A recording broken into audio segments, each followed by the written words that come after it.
Hello everyone, मैं हूँ Lakshmi Tanwar, PGT of biology. और आज हम चैप्टर 8 स्टार्ट कर रहे हैं, क्लास 8 का। चैप्टर का नाम है सेल स्ट्रक्चर एंड फंक्शन। अगर आपको इस तरह के वीडियोस और भी चाहिए और 8th क्लास का सिलेबस कंप्लीट करना है तो आप मेरे चैनल को सब्सक्राइब कर लें और लाइक का बटन भी दबा दें, और जितना हो सके उतना शेयर करें। तो अभी हम अपना टॉपिक स्टार्ट करते हैं, सेल स्ट्रक्चर एंड फंक्शन। बेटा, नाम से ही आपको पता चल जाना चाहिए सेल के स्ट्रक्चर के बारे में और उनके फंक्शंस के बारे में हम आज इस चैप्टर में पढ़ने वाले हैं। लर्निंग टॉपिक्स देखिए कौन से हैं आपके। नंबर 1 है explain the discovery of cells. सबसे पहले सेल की डिस्कवरी के बारे में डिस्कस करेंगे, फिर सेल थ्योरी के पोस्टुलेट्स के बारे में बात करेंगे, explain the part of cells के बारे में बात करेंगे, डिफ्रेंशिएट बिटवीन द एनिमल और प्लांट सेल के बीच में डिफरेंस, और फंक्शन ऑफ सेल ऑर्गेनल्स के फंक्शंस के बारे में बात करेंगे।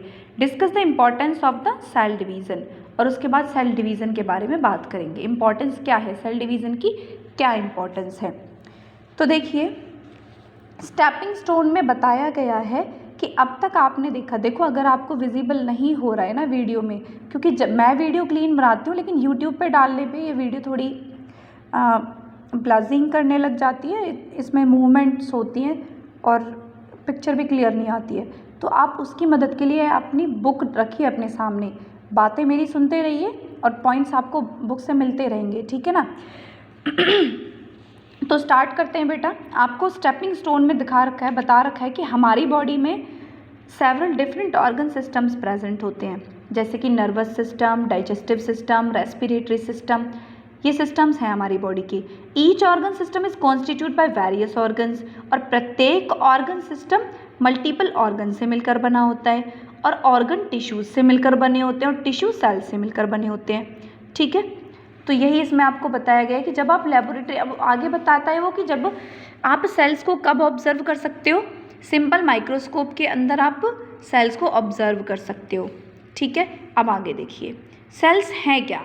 Sales are the basic structural and functional unit of life की स्ट्रक्चरल और फंक्शनल यूनिट को हम क्या कहते हैं, सेल कहते हैं। स्ट्रक्चरल क्यों कहते हैं, क्योंकि स्ट्रक्चर फॉर्म करती हैं पूरी बॉडी का। फंक्शनल, हर फंक्शन सेल्स फॉर्म करती हैं, इसीलिए फंक्शनल यूनिट भी इन्हें कहते हैं। They are capable to perform all the activities important for life. ये हमारे लाइफ की सभी इंपॉर्टेंट एक्टिविटीज़ को परफॉर्म करती हैं। Cell is smallest constituents of our body, हमारी बॉडी की सबसे छोटी यूनिट होती है, और ग्रुप में फॉर्म करके स्पेसिफिक फंक्शंस परफॉर्म करती हैं, जिसे हम क्या कहते हैं, टिश्यू। जब एक सेल ग्रुप में फंक्शन करे, मतलब multiple cells grouped together and get formation of a tissue and perform a specific function. Tissue में मल्टीपल सेल्स प्रेजेंट होती हैं और वो सभी सेल्स मिलकर आपस में सेम फंक्शन करती हैं।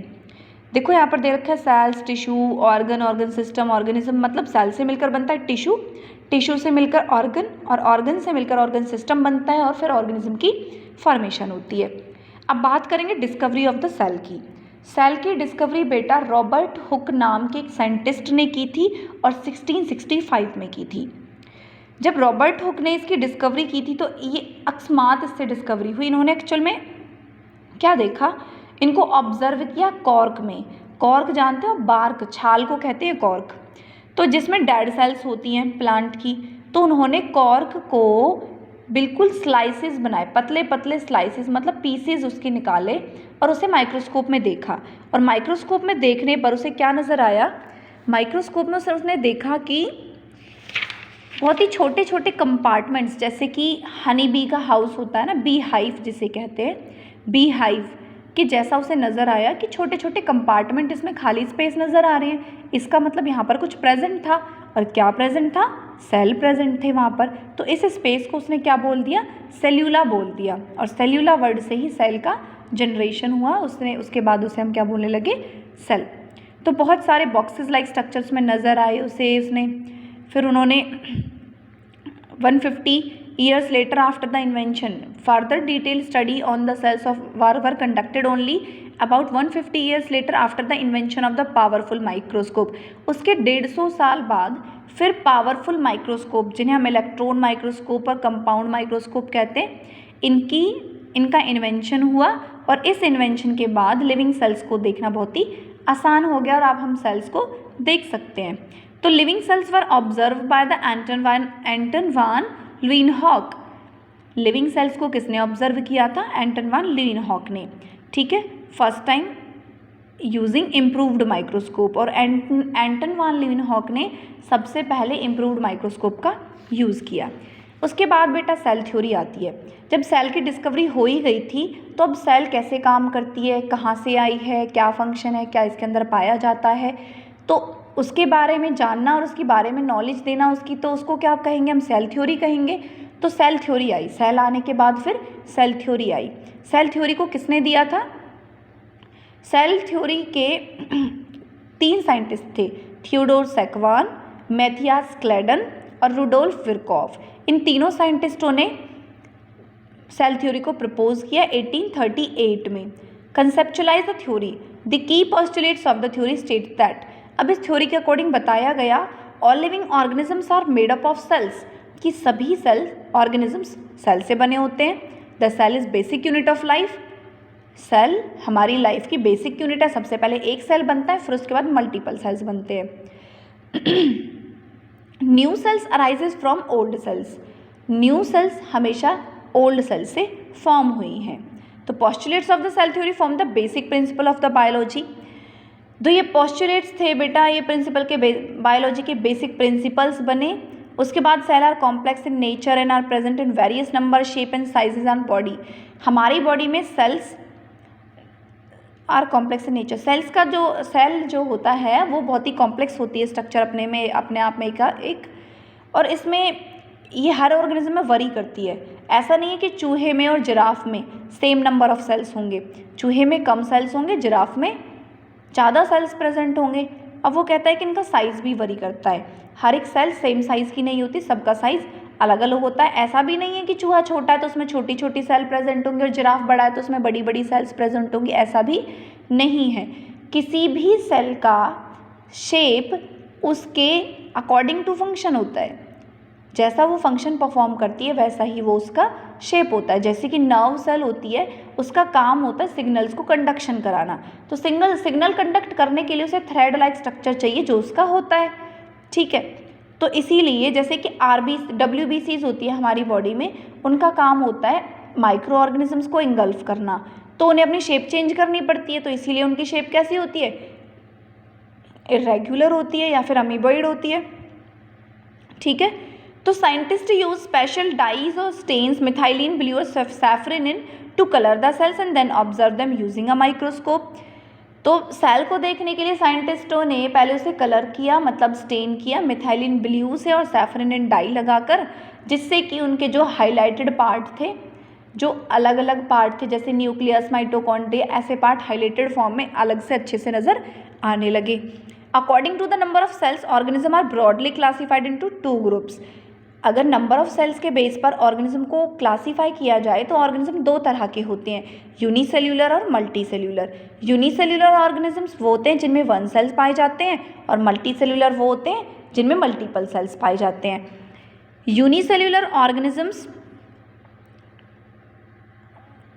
बेटा, इनमें जो यूनिसेल्यूलर ऑर्गेनिज्म होते हैं उनमें एक ही सेल प्रेजेंट होता है और वही सेल सारे फंक्शंस परफॉर्म करता है, जैसे कि ग्रोथ का, मूवमेंट का, डाइजेशन का, एक्सक्रीशन का, रेस्पिरेशन का, रिप्रोडक्शन का। ठीक है, ये सारे फंक्शंस एक ही सेल परफॉर्म करती है, जैसे कि किस में होता है?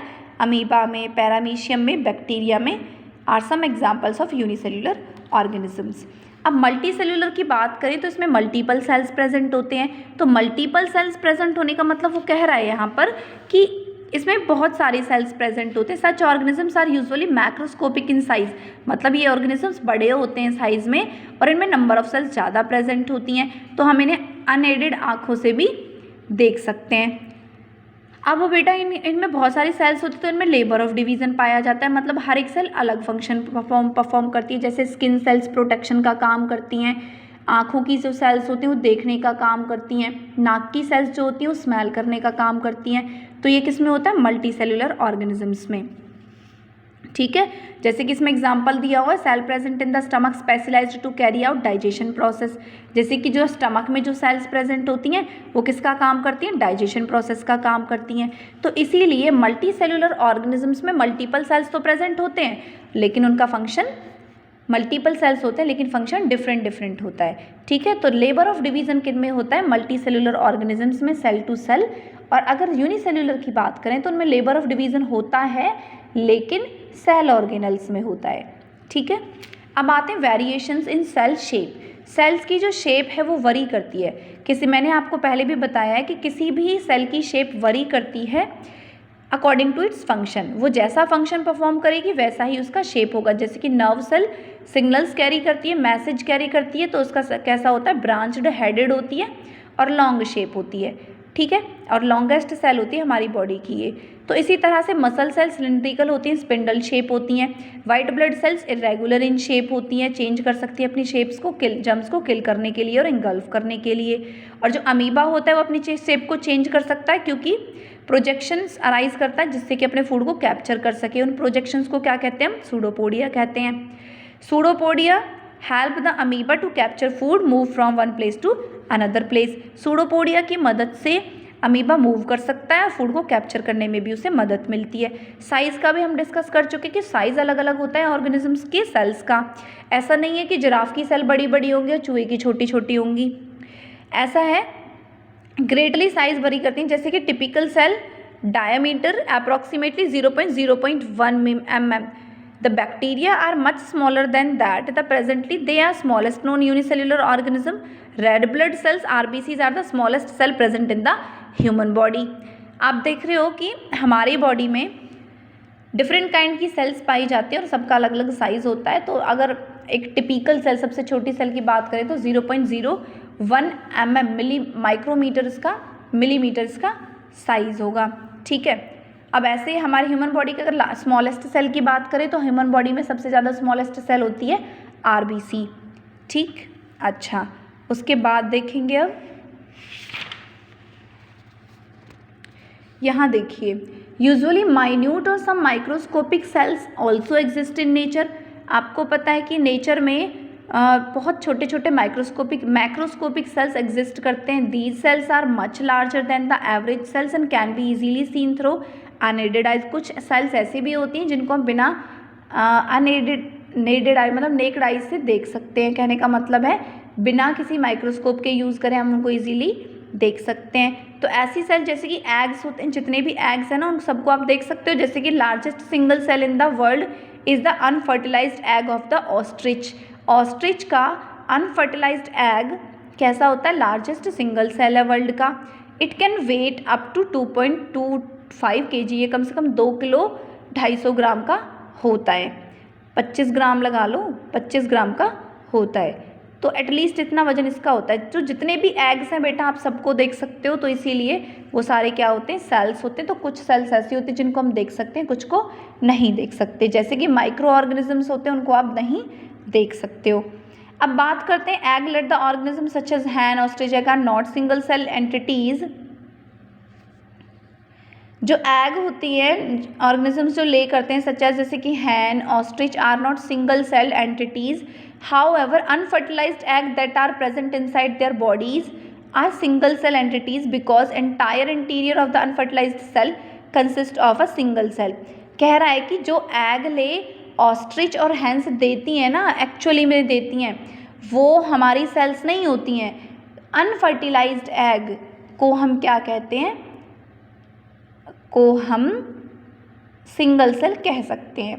अनफर्टिलाइज्ड एग का मतलब जिसमें फर्टिलाइजेशन नहीं हुआ है। तो खाने के लिए जो अंडे आप यूज़ करते हैं ना, मुर्गी वाले जिनको हम खाते हैं, जो पर डे में 1 मिलता है, उसे अनफर्टिलाइज्ड एग कहते हैं। पार्ट ऑफ सेल, सेल के पार्ट्स की बात करें तो सेल में डिफरेंट पार्ट्स हैं, जैसे कि cell membrane, nucleus, cytoplasm. 3 parts में डिवाइड करती है। सेल मेम्ब्रेन अगर देखें तो थिन लेयर होती है बेटा, होल्ड करती है सेल टुगेदर, मतलब सेल्स को आपस में होल्ड करने का काम है, मतलब सेल्स को एक शेप प्रोवाइड करती है cell membrane. If porous and semi permeable in nature, ये कैसी होती है, पोरस होती है और सेमी परमेएबल इन नेचर होती है। इसे selectively allow the movement of the substances into and out of the cell. It also gives shape of the cell. जो सेल मेम्ब्रेन होती है वो किसी भी सब्सटेंस को अलाउ करती है आने और बाहर जाने के लिए, किसी भी सेल से बाहर जाने के लिए, किसी सेल के अंदर आने के लिए। तो इस नेचर को क्या कहते हैं? सेमी परमिएबल कहते हैं। सेल वॉल क्या होती है? It is additional wall outside the cell membrane, it is present in the plant cell. Cell wall सिर्फ प्लांट वॉल में प्रेजेंट, प्लांट सेल में प्रेजेंट होती है, आउटर मोस्ट वॉल होती है। सेल वॉल के अंदर सेल मेम्ब्रेन प्रेजेंट होती है प्लांट्स में। एनिमल्स में सेल वॉल एब्सेंट होती है। Cell wall important plant since they do not have skeleton support the protection. Cell wall का फंक्शन क्या होता है? प्लांट सेल में प्रोटेक्शन प्रोवाइड करती है, सपोर्ट देती है। They can't move escape environmental stress. और क्योंकि आपको पता है कि प्लांट को अगर कोई मारने लग जाता तो वो बेचारे अपने आप को नहीं बचा सकते, तो बचाने के लिए भगवान ने ऑटोमेटिकली उन्हें क्या दिया? एक प्रोटेक्शन मटेरियल दिया, दैट इज सेल वॉल और hard covering. It give rise offers protection and provide rigidity to the plant cell. Cell walls जो वॉल होती है वो सेल को, प्लांट सेल को एक शेप देती है और रिजिडिटी मतलब हार्डनेस प्रोवाइड करती है। Cell wall are made up of natural components. जो सेल वॉल है वो नेचुरल कंपोनेंट से मिलकर बनता है, जैसे कि सेल्यूलोज। सेल की प्लांट सेल की वॉल सेल्यूलोज से मिलकर बनी हुई होती है। Let us perform an activity observe plant cell using the onion peel. इसमें बेटा हमने अनियन लिया है, अनियन की पील को यहाँ से हमने रिमूव किया है। पील का मतलब आप जब अनियन छीलते हो तो उसके अंदर, उसके लीव्स में ना अंदर एक पतली सी लेयर निकलती है। उस लेयर को हमने जब माइक्रोस्कोप में देखा तो इस तरह के सेल्स उसमें नज़र आए। तो बीच में आपको डार्क पोर्शन जो नज़र आ रहा है वो क्या है? न्यूक्लियस है। ठीक है, उसके बाद आपको दिया हुआ है एक सेल का स्ट्रक्चर जो आपको नोटबुक में बनवाया हुआ है। इस स्ट्रक्चर को आप बहुत अच्छे से देख लेंगे। आफ्टर दैट जो आगे वाला पोर्शन है वो मैं आपको कराऊंगी। सेल मेम्ब्रेन हो गया, सेल वॉल हो गया हमारा। आगे हमारा जो स्टार्ट होगा न्यूक्लियस हम करेंगे नेक्स्ट वीडियो में। आज के लिए इतना ही। आपका दिन शुभ रहे, घर रहिए, सुरक्षित रहिए और मास्क पहन के रहिए। Thank you so much. अगर आपको वीडियो अच्छी लगी तो लाइक कर देना, सब्सक्राइब कर लेना। और अगर आप वीडियोस, हाँ बेटा वीडियोस मैं यहाँ पे अब बनाऊंगी आपके लिए, आपका सिलेबस मुझे कंप्लीट कराना है, तो चैनल को सब्सक्राइब कर लेना।